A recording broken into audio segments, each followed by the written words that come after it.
Welcome to day 13 of our journey from baptism to the cross with Jesus. Today's reading comes from Mark chapter 5, verse 21 to 43. When Jesus had again crossed over by boat to the other side of the lake, a large crowd gathered around him while he was by the lake. Then one of the synagogue leaders, named Jairus, came, and when he saw Jesus, he fell at his feet. He pleaded earnestly with him, "My little daughter is dying. Please come and put your hands on her so that she can be healed and live." So Jesus went to him. A large crowd followed and pressed around him, and a woman was there who had been subject to bleeding for 12 years. She had suffered a great deal under the care of many doctors, and had spent all she had. Yet instead of getting better, she grew worse.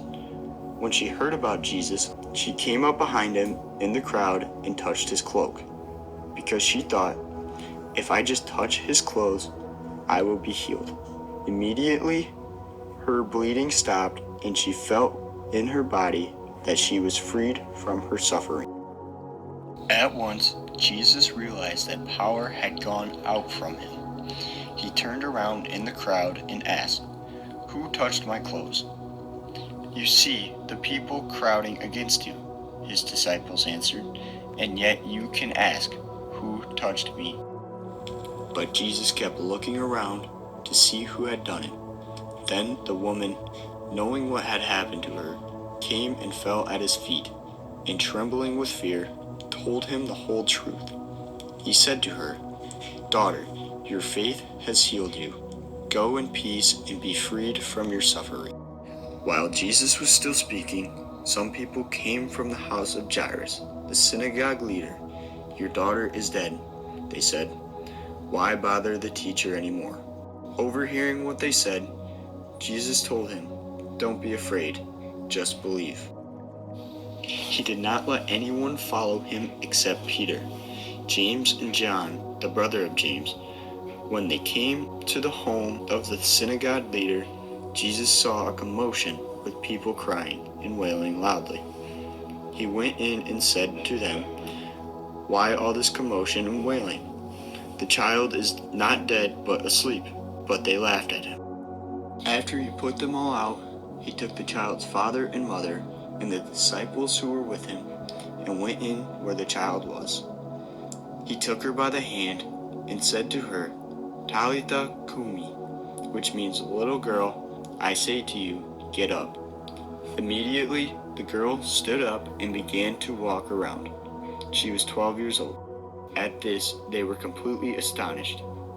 He gave strict orders not to let anyone know about this, and told them to give her something to eat. In this story, two very different people come to Jesus for help. A father, desperate to save his daughter, and a woman who has been suffering quietly for years. Both are hurting, both are hoping, both believe Jesus can help. The woman doesn't even speak to Jesus. She simply reaches out and touches his cloak in the middle of a crowd. And Jesus stops. He notices her, he calls her forward, he sees her. And then he says something powerful. "Daughter, your faith has healed you." Her faith, just the simple act of reaching out, was enough. She didn't have a long prayer.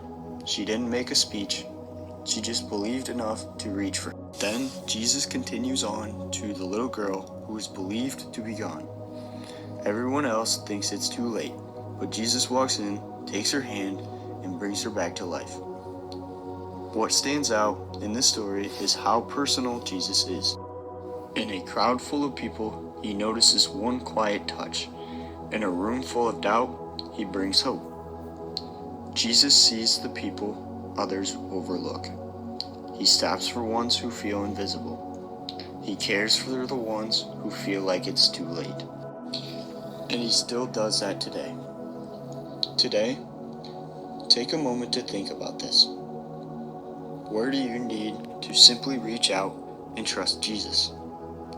And who around you might be hoping someone notices them in the middle of their crowd?